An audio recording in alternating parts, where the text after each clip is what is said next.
Muy bien, Shabbat Shalom, hermanos. Estamos en una nueva presentación de un estudio, pero bueno, es una mezcla de estudio y reflexión y todo junto, ¿no? Vamos a hablar sobre un tema que está muy relacionado con también la reflexión de hermano Julio, muy bella, sobre la alabanza, pero este tema se va a llamar libertad. Es una imagen de un libro y alguien señalando el libro o una parte del libro, que ha dicho, o hay un dicho que existe que dice que una imagen vale más que 1000 palabras. Y en este caso tenemos un libro, una señalización y el título Libertad.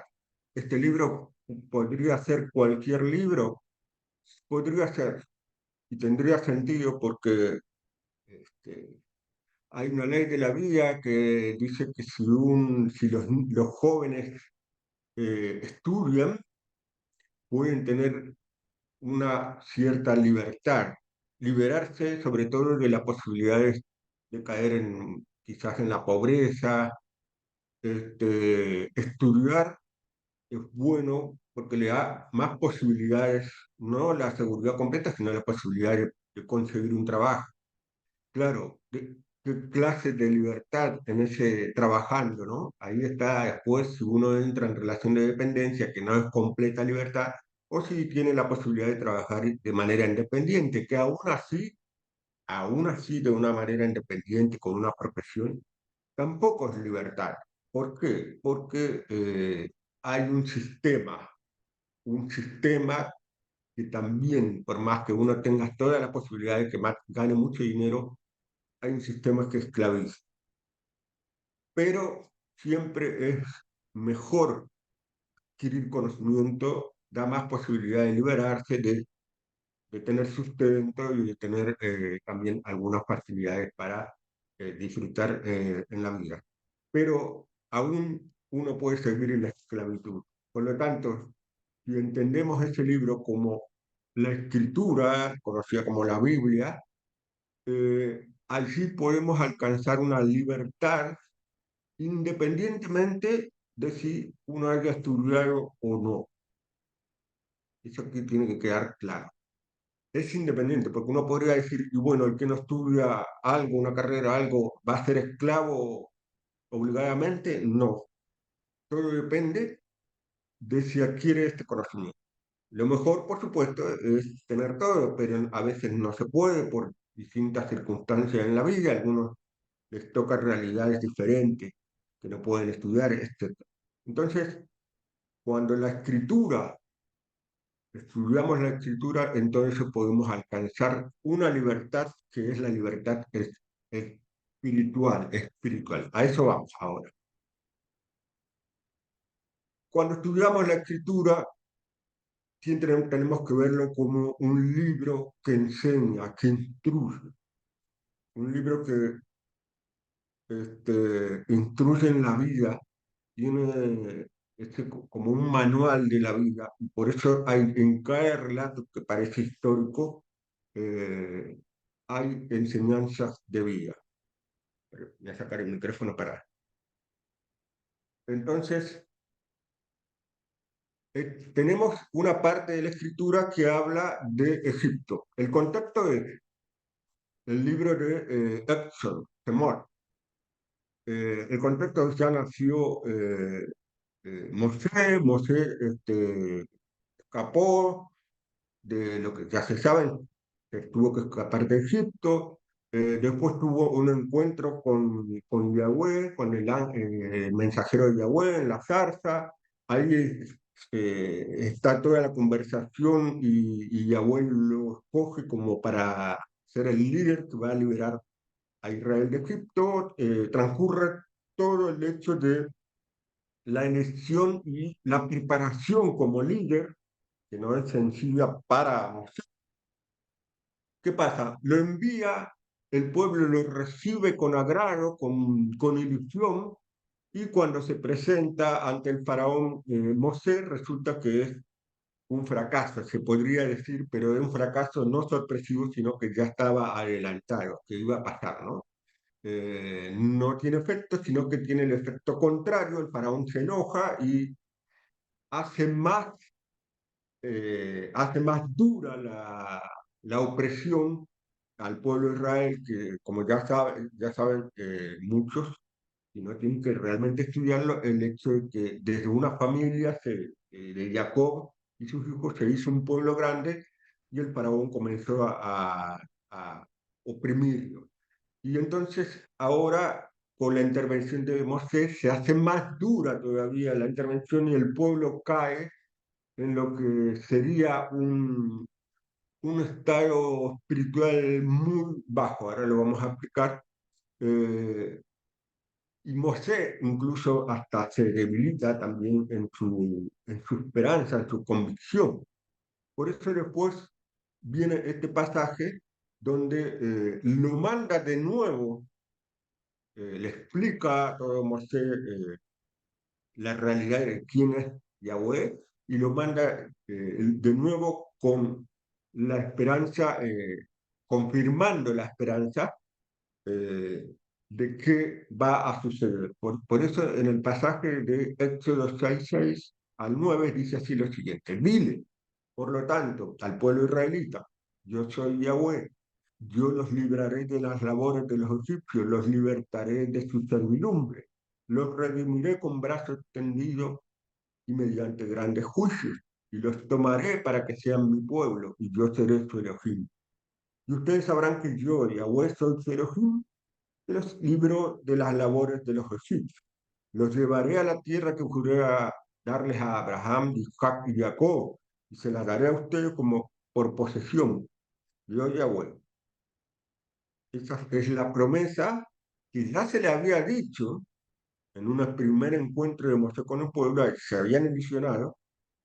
Entonces, cuando hace caso, a pesar de oponerse con cierta resistencia, digamos, Moisés, dice, cuando Moisés les dijo esto a los israelitas, no quisieron hacerle caso a Moisés, porque tenían el espíritu abatido por la cruel servidumbre, ¿no?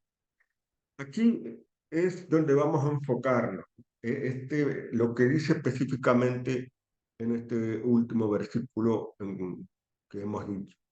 Teniendo en cuenta la promesa, nosotros ya conocemos toda la película, pero vamos a ubicarnos como si no conociera todo lo que...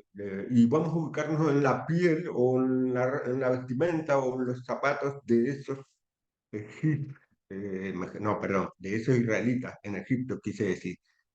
Entonces, ¿en qué nos vamos a enfocar hoy? Dice, no quisieron hacerle caso a Mosé porque tenían el espíritu abatido por la cruel servidumbre. La palabra espíritu abatido se dice, en hebreo se lee, ustedes saben que de derecha a izquierda, Kotzer Ruach. Ruach, ya saben, con la palabra muy conocida, quiere decir espíritu, pero tiene más sentidos, no solamente espíritu, sino también como un estado emocional, también tiene que ver con lo psicológico.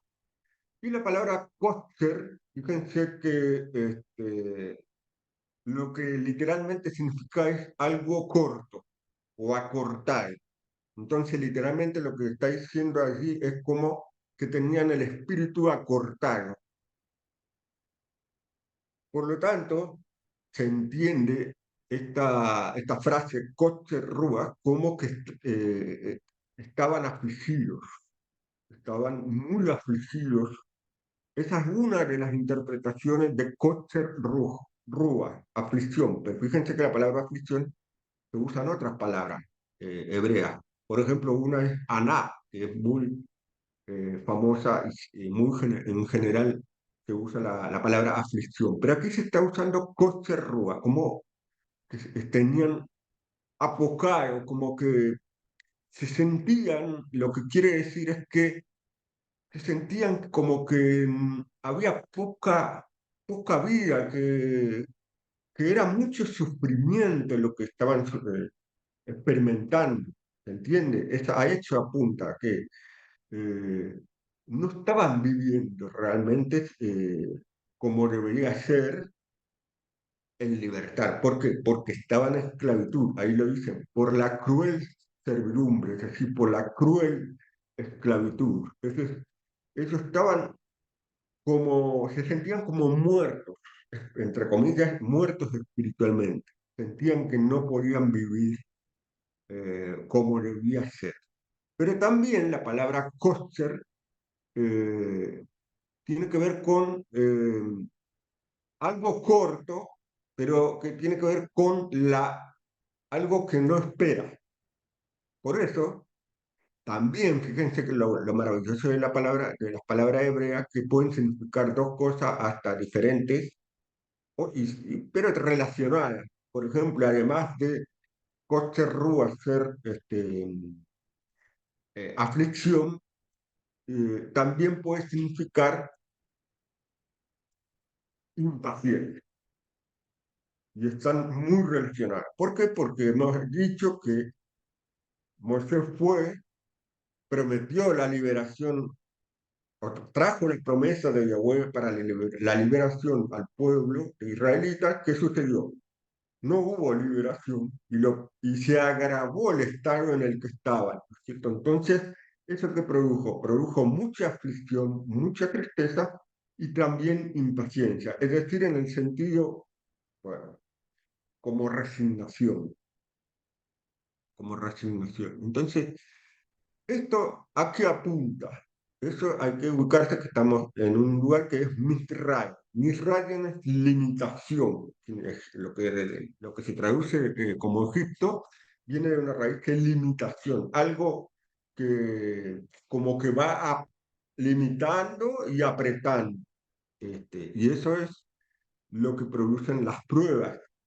Nosotros lo llevamos el entendimiento a la vida actual nuestra. Entonces cuando se presentan las pruebas que causan angustia, aflicción o angustia, entonces esto es una especie de Egipto. Pero en realidad nosotros ya estamos, todo el mundo es Egipto, en el sentido de que hay como un faraón que es el sistema mundial, que después también hay un sistema donde cada uno vive, que va en contra de lo que enseña Yahweh en general.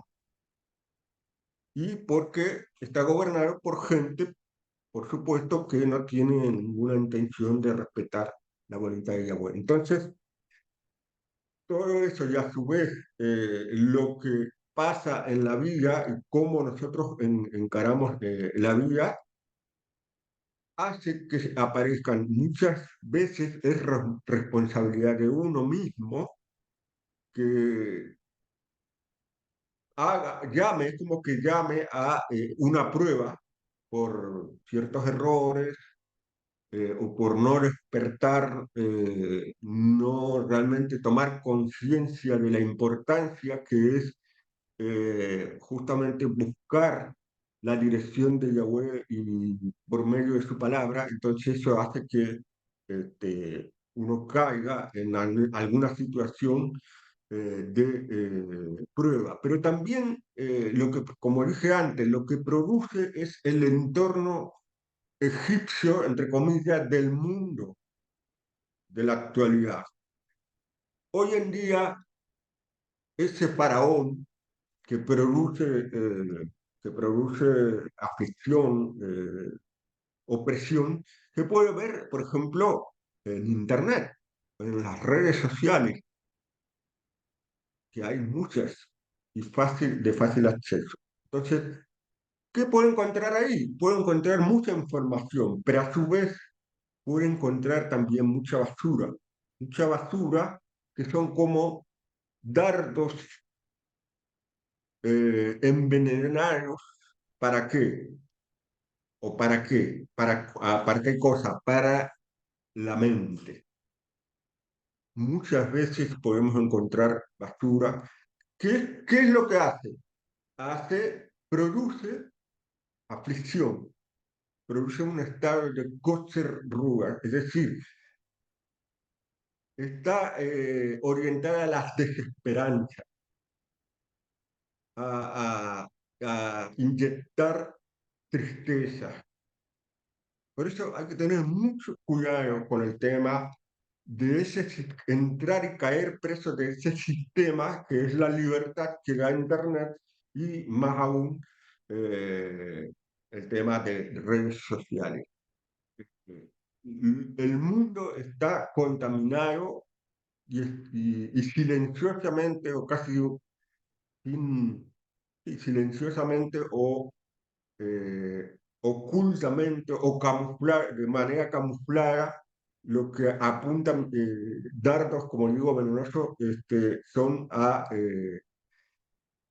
producir ese acortamiento de arrugas, a producir aflicción, a contaminar de impaciencia y desesperanza. Por eso es muy importante aprender a cuidar la mente, como dice el proverbio.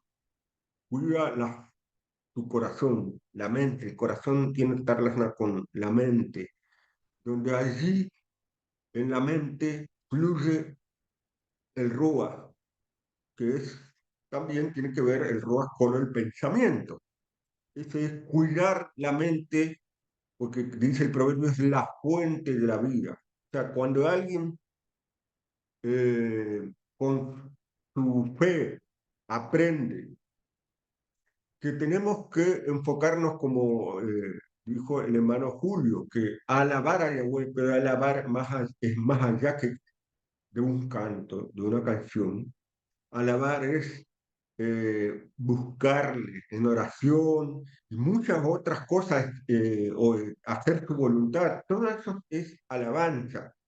Y por eso la manera de poder liberarnos de ese sistema opresor que representa Egipto y el faraón, es tratar de, eh, mediante ciertos eh, elementos o prácticas, que es lo que espera Yahweh en nosotros para poder liberarnos de esos estados de coste rúa o de aflicción o de impaciencia, porque generalmente el pueblo, por supuesto, quería la liberación inmediata, sin embargo, iba a llevar un proceso que llevó tiempo.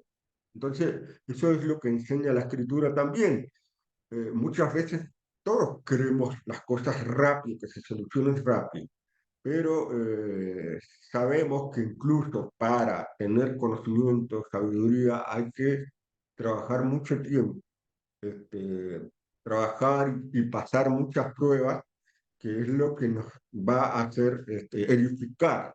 Entonces, aquí tenemos que tener en cuenta que Koster Road simboliza todos esos estados donde uno pasa muchas tristezas, muchas aflicciones, aunque no sea que se contamine con los medios de comunicación, también puede ser por situaciones que le pase a uno a nivel físico, corporal, que son pruebas que uno tiene de la misma manera como se menciona en el libro de Job o Job, este, siempre cuando uno recibe todas esas pruebas, ya sea que venga desde afuera eh, la provocación o ya sea que uno reciba en sí mismo algo internamente o que algo que pase con un familiar que también causa también lo que sería puede causar, o sea, se presenta la situación para causar aflicción o tristeza o angustia. Por eso hay que aprender que para liberarnos de esos estados, que lo que quieren es tumbarnos, tumbarnos, hacernos tropezar y no que apocarnos, digamos, que uno no pueda disfrutar. Entonces, para eso hay herramientas disponibles que espera Yahweh que la usemos y que están en la escritura. Y también está en lo que transmite Yahweh a través de su voluntad y hacia eso vamos a enfocarnos. Recordemos que Mosé es un símbolo escritural que está relacionado con la palabra de Yahweh. Entonces, ¿cómo batallar contra esa aflicción, contra ese espíritu apocado, acortado? Para eso tenemos una de las formas de alabanza, como explicó el hermano Julio, que tiene que ver con clamar, con la oración. Por eso dice el Salmo 4.1, respóndeme cuando llamo, Elohim, defensor mío, en la angustia tú me has dado alivio. Vean lo que dice, en la angustia tú me has dado alivio, ten compasión de mí y oye mi oración. Esta es una de las grandes herramientas para cuando uno está pasando por coche rúa o por esa aflicción o ese estado también que puede ser una desesperación porque es tan grande la situación que parece que lo va a derrotar o lo va a decir, derrotar a uno y lo va a hacer caer en una depresión. Entonces, la primera herramienta que tenemos es la oración, clamar a Yahweh, porque Yahweh es lo que está esperando, que clamen a Él, que oren y que posible uno o varios juntos, no hay problema, pero la persona, sobre todo la que está sufriendo, o también, por supuesto, hay que orar por la persona que necesita, pero es fundamental que la persona que está pasando una aflicción o angustia se vuelque. A veces es difícil porque es tan duro lo que pueda sufrir que la mente le cuesta confiar. Justamente, Coser es como que se acorta y es como que la confianza o la esperanza se acorta también. Por eso hay que tratar de animarlos aconsejándoles la oración y si no, también orar, por supuesto, por esa persona. Entonces, ¿por qué? Porque la escritura dice, como decía David, eh, él, por medio de la oración, ¿qué lograba? Que en la angustia tuviera alivio. Y el alivio, por supuesto, lo causa Yahweh. En otra parte de los salmos, muy importante, también dice David, aunque vengan sobre mí la angustia y la aflicción, tus mandamientos son mis deleites. Aquí encontramos otra herramienta que tiene que ver con el estudio. No solamente el estudio, sino también estudiar para practicar. ¿Qué cosa? Los mandamientos. Por eso fíjense que, como dije antes, Moshe representa la palabra de Yahweh. ¿Y qué dice del pueblo? No quisieron escuchar porque tenían, o hacerle caso porque tenían el espíritu acortado. Eso es una situación entendible, pero aquellas personas que caen en esa situación tienen que entender que la oración, una de las herramientas, y hacer el esfuerzo, porque es una lucha contra pensamientos negativos. O sea, la angustia, la aflicción, son pensamientos negativos que están como haciendo fiestas, se podría decir entre comillas, en la mente, y que lo tiran abajo a uno. Entonces hay que tratar en lo posible con toda fuerza de decir, basta. Si uno dice que cree, que tiene fe, entonces hay que tratar de contener estos, o revertir eso, o contenerlos con la herramienta de estudiar. Hay que hacer el esfuerzo de estudiar, de reunirse con los hermanos y, por supuesto, ayudar con la oración, tratar de aprender y de poner en práctica los mandamientos. Eso es no lo estoy inventando yo, lo está diciendo David. Aunque vengan sobre mí la angustia y la aflicción, tus mandamientos son mis deleites. ¿Por qué? Porque el hecho, cuando Yahweh ve que esa persona hace el esfuerzo en una situación de mucha tristeza o de angustia, hace el esfuerzo por reunirse con sus hermanos, o en realidad también, de estudiar, pero sobre todo, no de estudiar a ver qué mandamiento hay que hacer, sino de agarrar la escritura y ver ahí si hay palabras justamente de aliento. Y aquí lo dice David, que estudiar y tratar de practicar los mandamientos, como puede ser, como, como vamos a tener la próxima celebración de Pesach, entonces esto causa deleite. ¿Por qué? Porque recompensa a Yahweh con esa acción. También en el Salmo 116, 1 al 6 dice, yo amo a Yahweh porque Él oye mi súplica, mi voz, súplica, porque vuelve a mí su oído siempre que llamo. Me rodearon lazos de muerte, me sorprendieron las angustias de la fosa. Me encontré con la aflicción y el dolor e invoqué el nombre de Yahweh. Oh Yahweh, salva mi vida. Yahweh es bondadoso y benévolo, nuestro Elohim es compasivo. Yahweh protege a los sencillos, yo fui humillado y él me libró.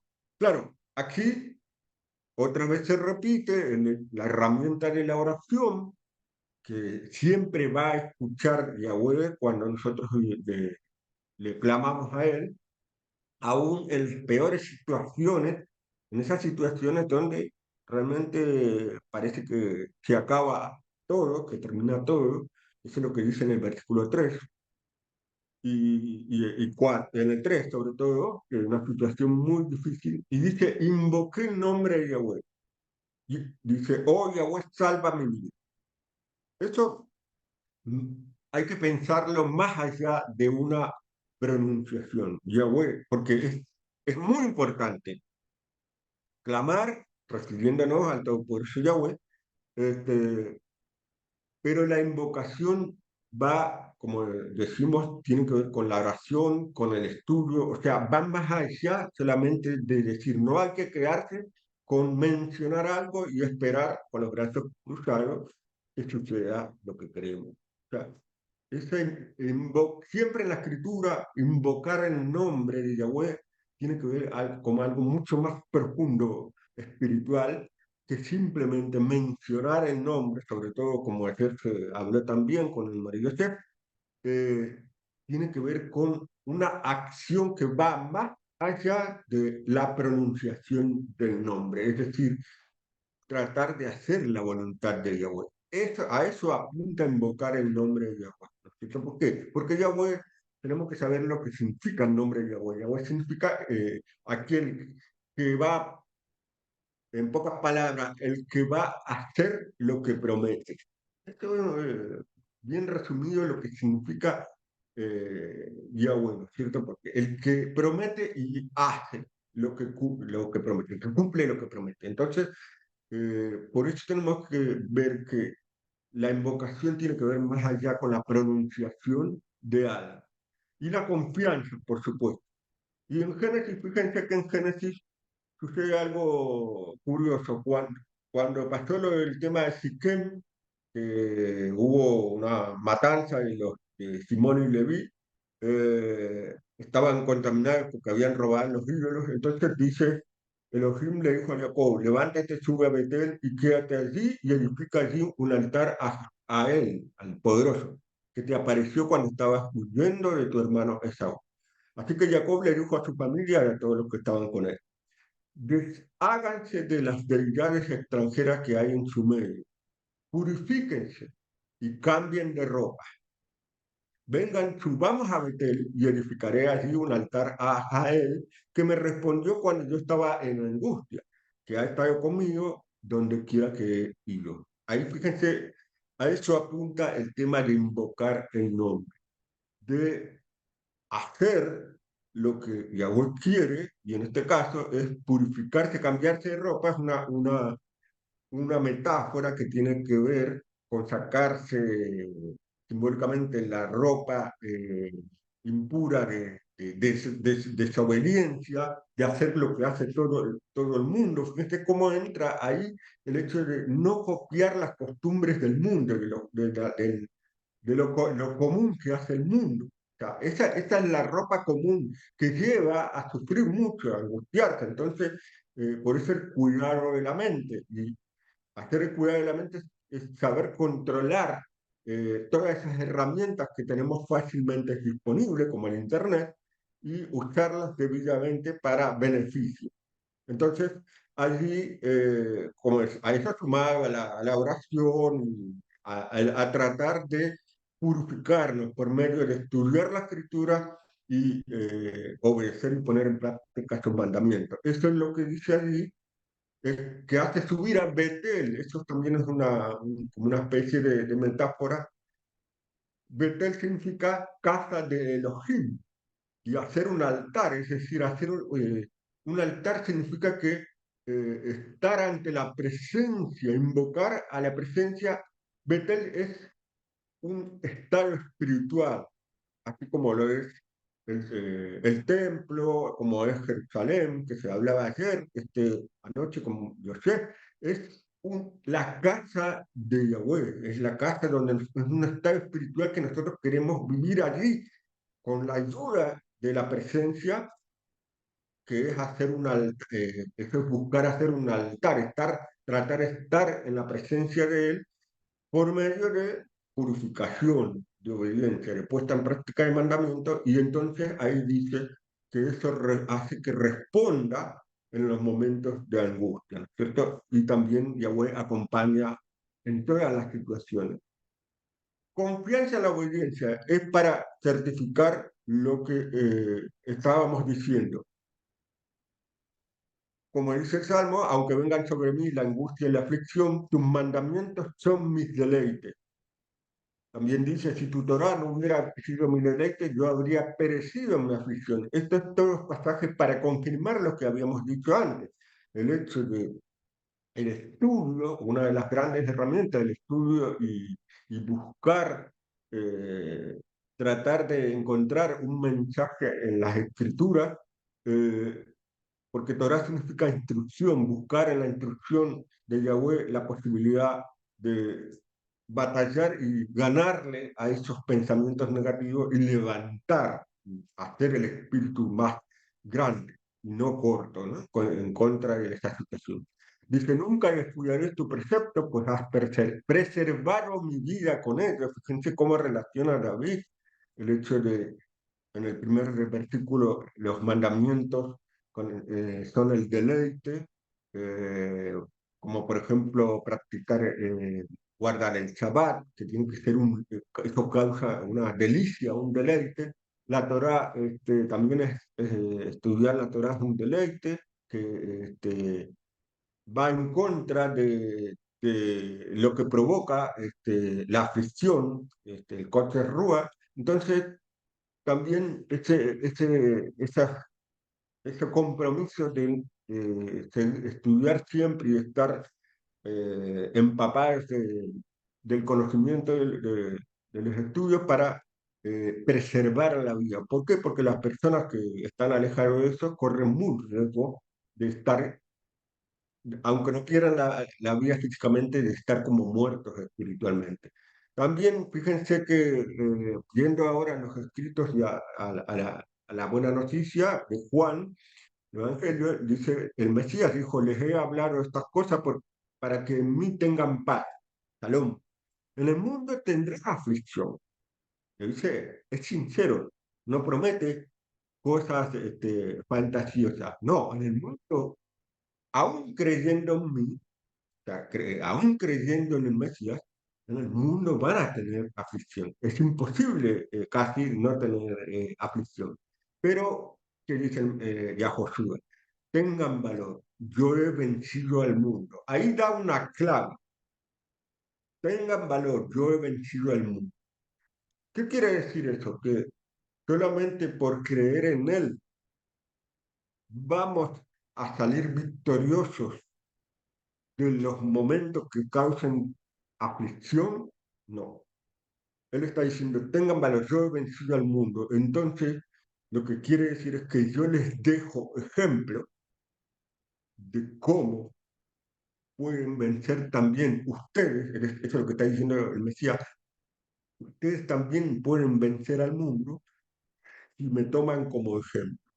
Porque el Mesías se pasaba orando, respetaba los mandamientos y nunca enseñó a desobedecerlos, y siempre trataba, hacía y se sacrificaba para hacer lo que le fue ordenado por su padre Yahweh. Ese es el ejemplo a seguir, los pasos del Mesías. Por eso dice, cuando alguien está pasando una aflicción, siempre recordar al Mesías. El Mesías como el ejemplo a imitar para vencer todas esas situaciones de sufrimiento, de aflicción que pueden provocar el mundo como ya explicamos antes. Y fíjense que ahora aparece algo muy hasta profético.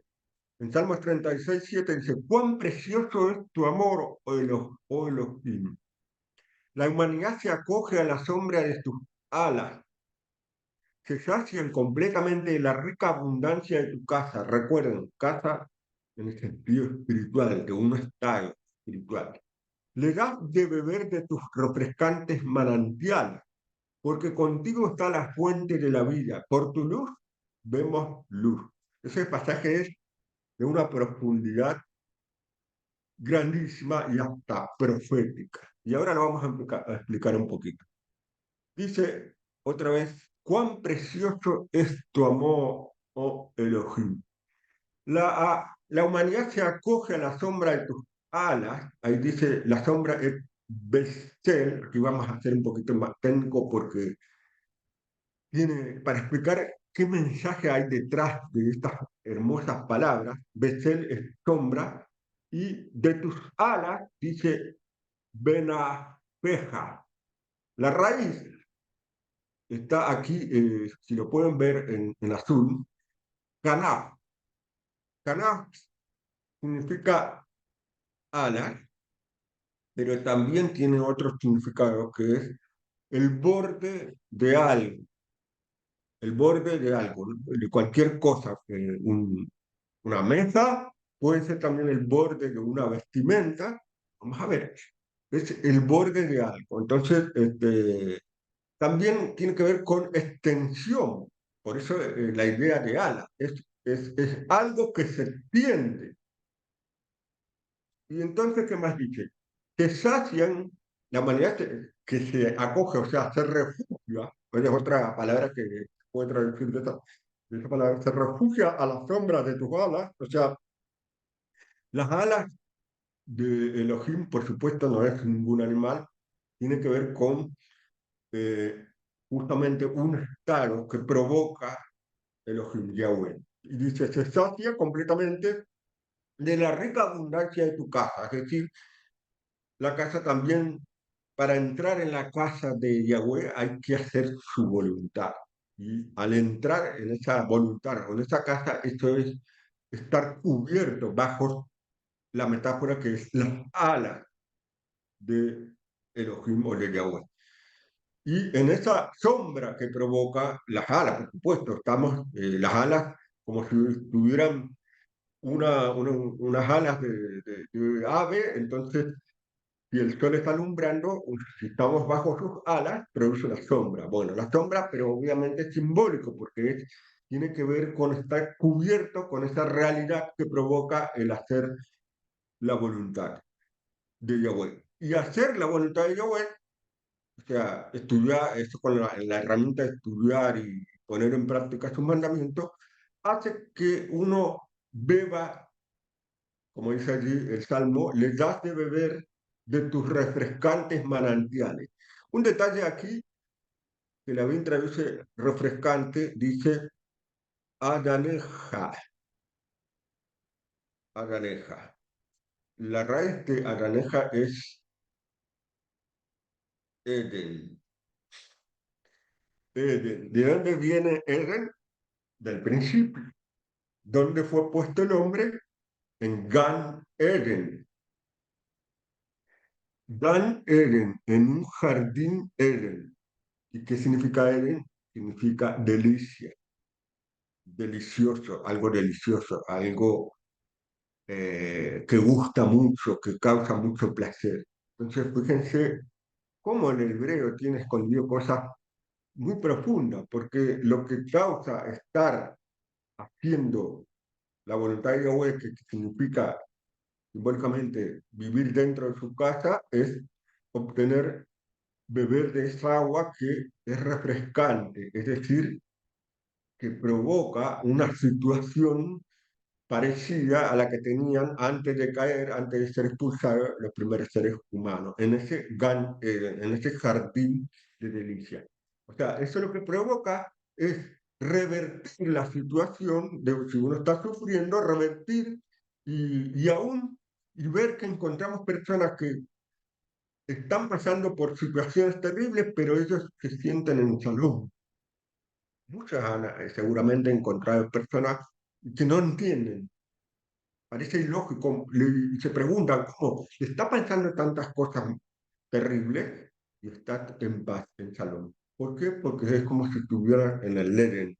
Está está bien con Yahweh, entonces le está recompensando con ese estado emocional de, de paz, de fortaleza espiritual. Entonces, también dice, porque contigo está la fuente de la vida.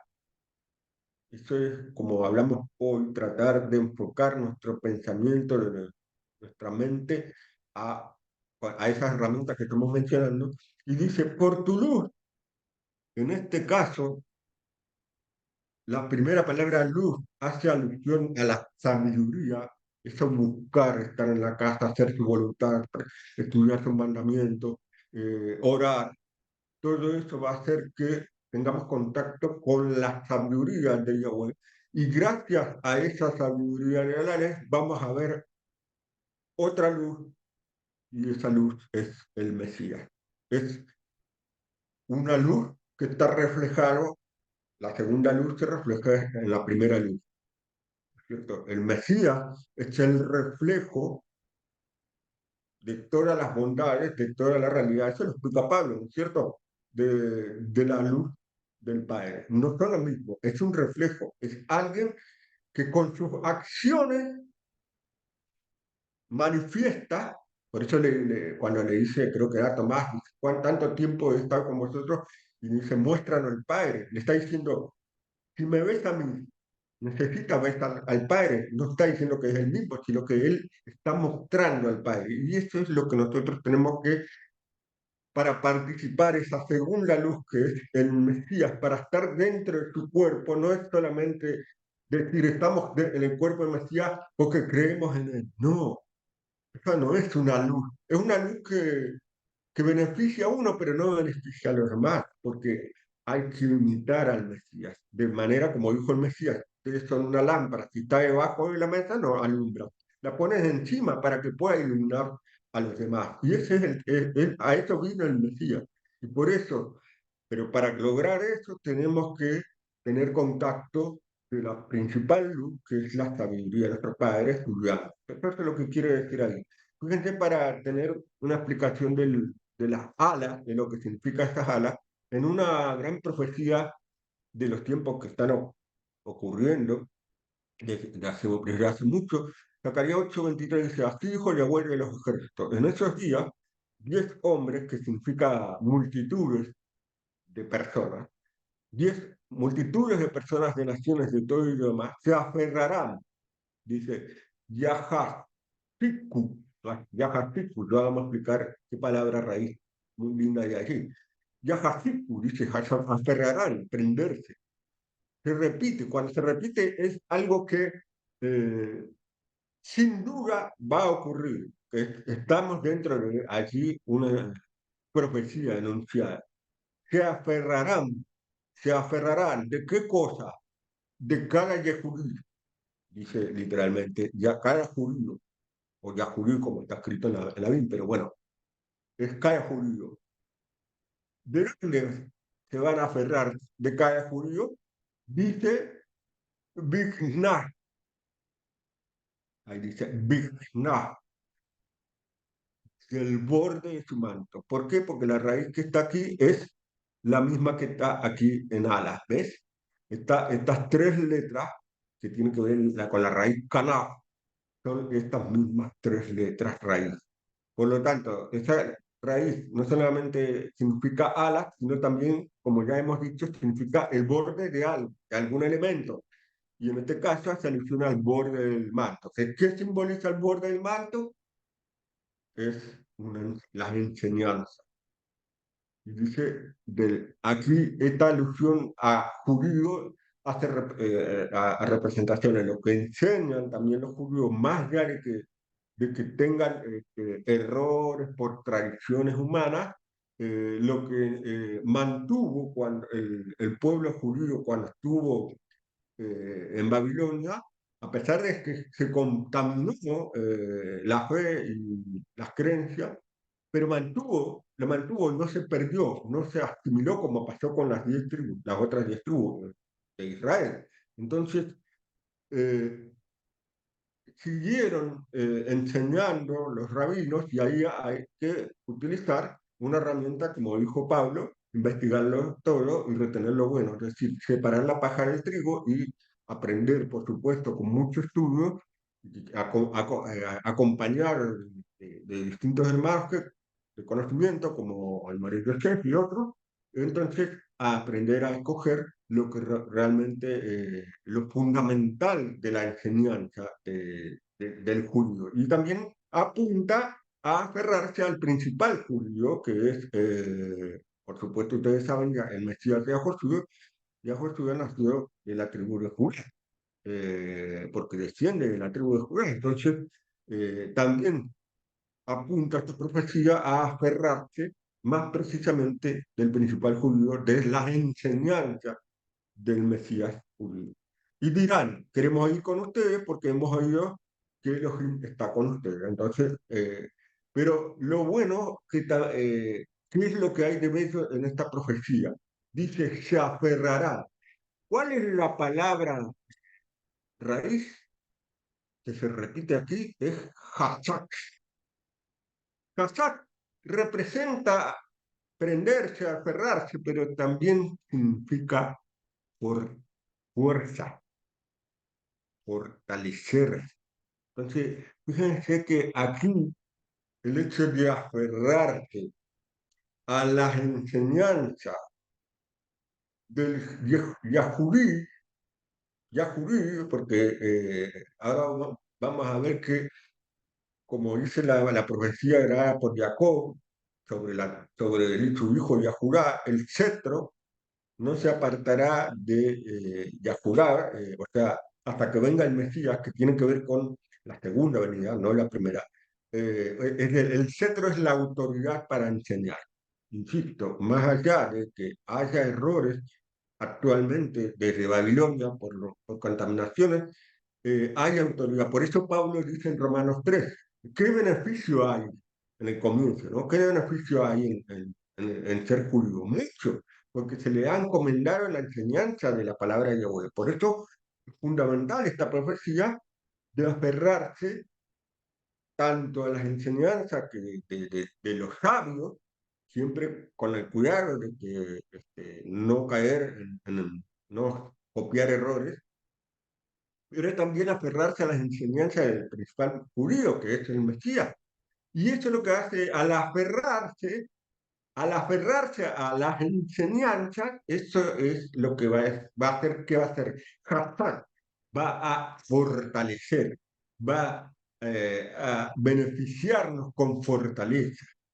No es, por eso no es solamente el hecho de invocar un nombre o decir yo creo para obtener salvación. No es solamente eso, porque por supuesto, creer para tener salvación en el Mesías es importantísimo, es lo principal, pero mientras tanto, hasta que venga el Mesías, hasta que se produzca la salvación, ¿qué vamos a hacer?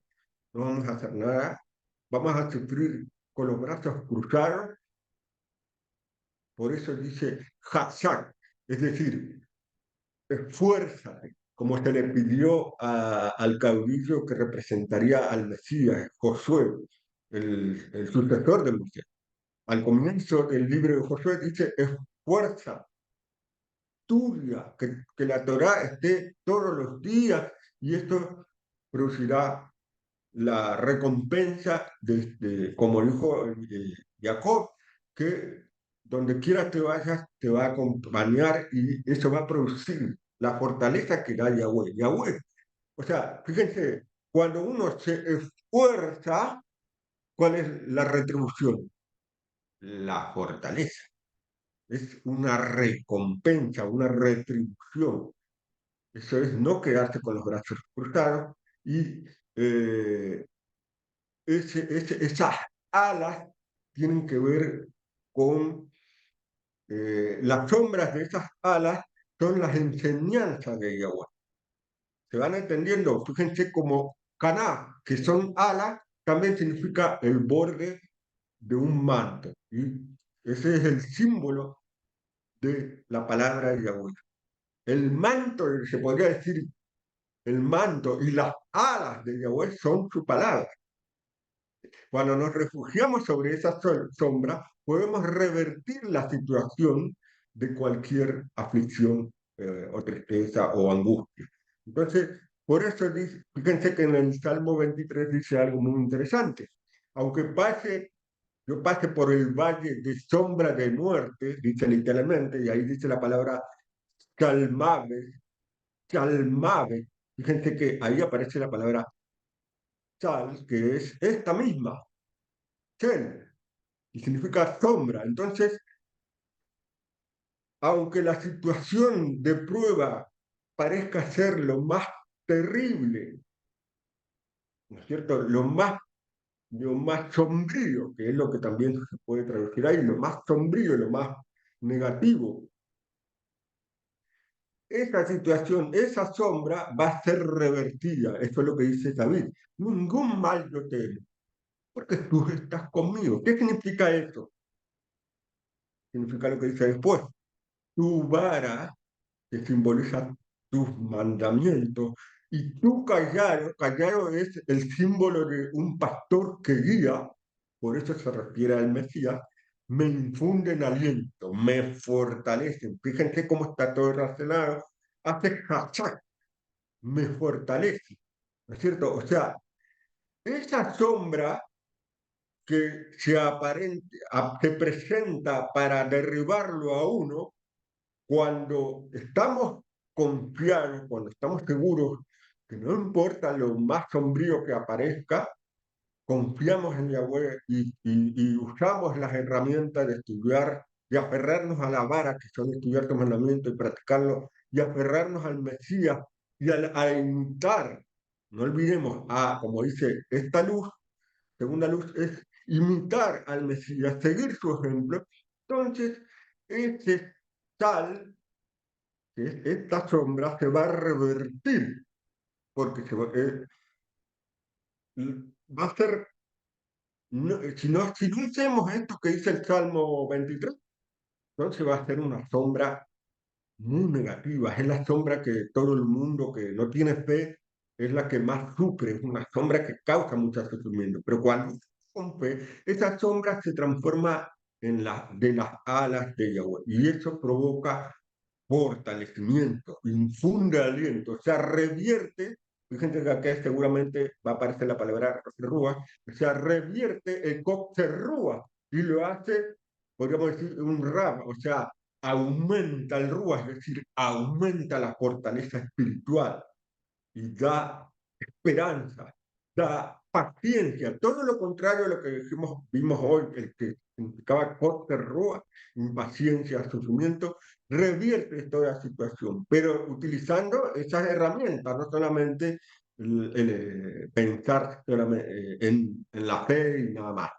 Por eso verán que este símbolo de un águila que puse allí, un dibujito, dice que en Éxodo 19:4, ustedes han visto lo que les hice a los egipcios, eso ya pasada la liberación, ¿cómo los cargué a ustedes sobre las alas? Ahí dice, canei, canfei, pero canfei, de águila y los traje a mí. Ahí está otra vez la palabra canaf, sobre las alas de águila, es decir, las alas de Yahweh, y los traje a mí.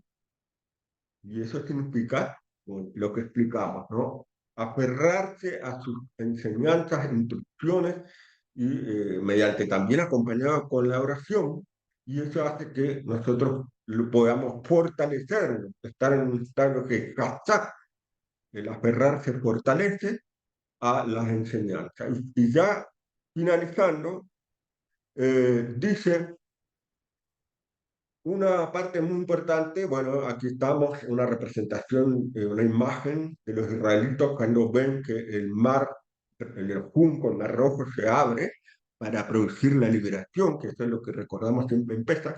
Pero vamos a ver este pasaje final. Cuando los primeros hijos que tuvo Jacob y con una de sus esposas, Lea. Dice que Lea concibió y tuvo un hijo, lo llamó Reubén, que significa mira. Reú significa mira. ¿Qué cosa? Un hijo. Porque, claro, significa que Yahweh ha visto mi aflicción. También significa que ahora mi esposo me amará. Acá tenemos muchas profecías, hermano. Una gran profecía esperanzadora. ¿Qué significa Reubén? Este nombre, el que fue el primogénito, está haciendo alusión a otro primogénito, que es el primer hijo de Yahweh, se podría decir que es el Mesías, ¿no es cierto? El hijo que se hace referencia al Mesías. Mira un hijo, eso es aferrarse al hijo de Yahweh, al hijo de Elohim, pero mirándolo, dice, mira, quiere decir, imita a ese primogénito. Y también al otro primogénito que tiene que ver con Israel, ¿no es cierto? Lo que enseña Yahweh a través de Israel, como ya vimos, del judío en los últimos tiempos. Porque, claro, significa que Yahweh ha visto mi aflicción. En ese estado de Kotzer Ruach hay que recordar los nombres, sobre todo los primeros cuatro. También está Yosef, pero aquí hay que recordar qué significa esos nombres de los primeros hijos, que dice mira al hijo, mira, cita a ese hijo que es el Mesías.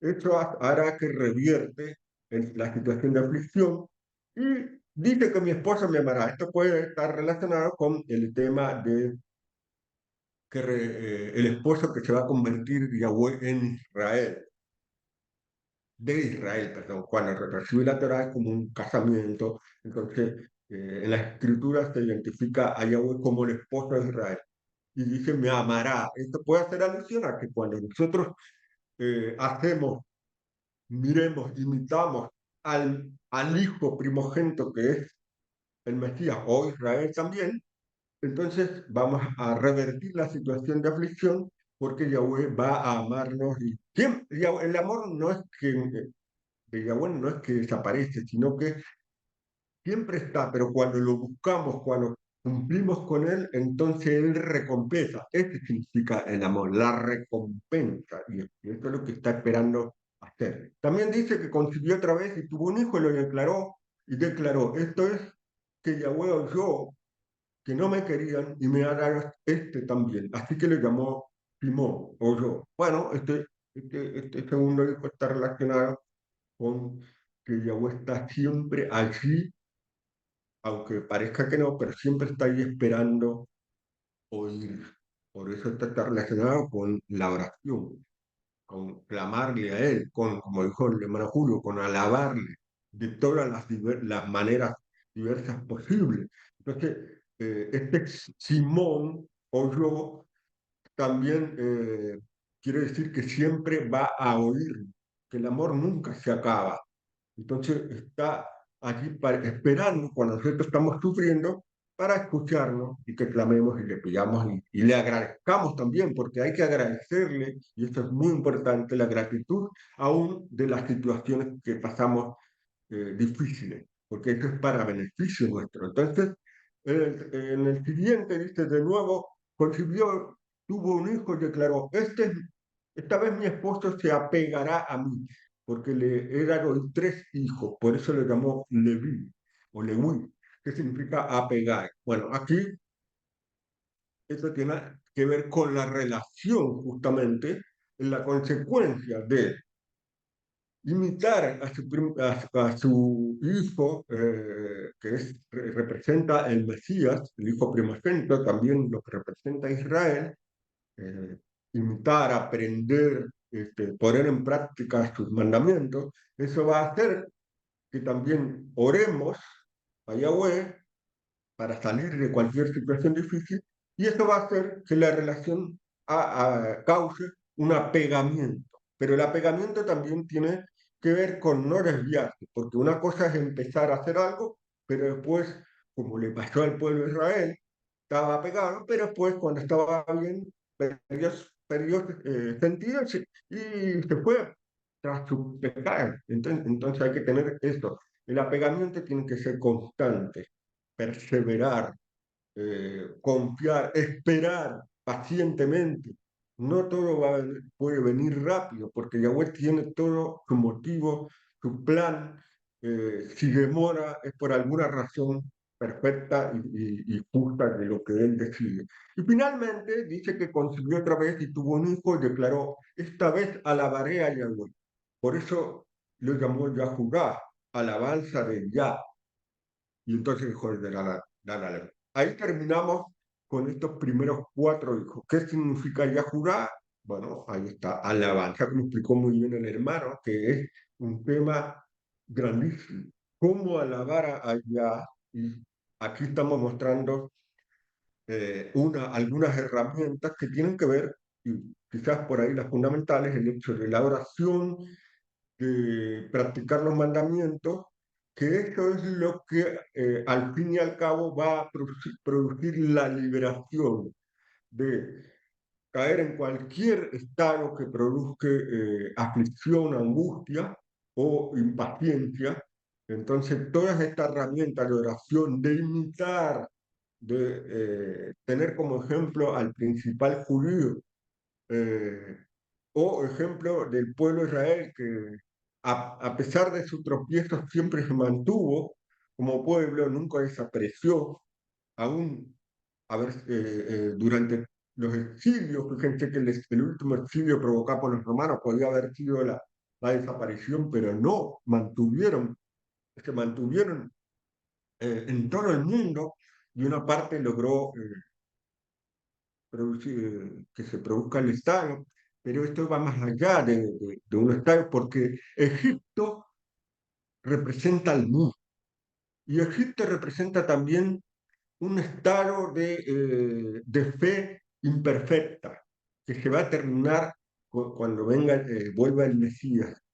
Ahí se va a producir la liberación, o sea, que Yahoshua, que fue el caudillo, haga entrar al pueblo de Israel a la tierra de Israel.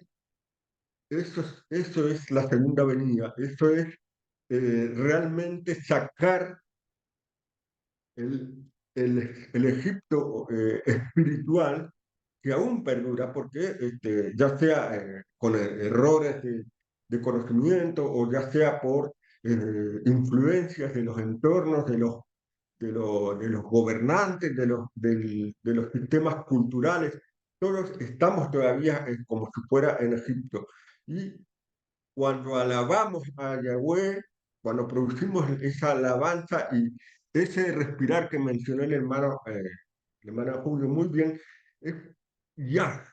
Cuando uno dice Yah, aleluya, termina, algunos quizás lo estudiaron en hebreo, termina como una especie de suspiro, Yah.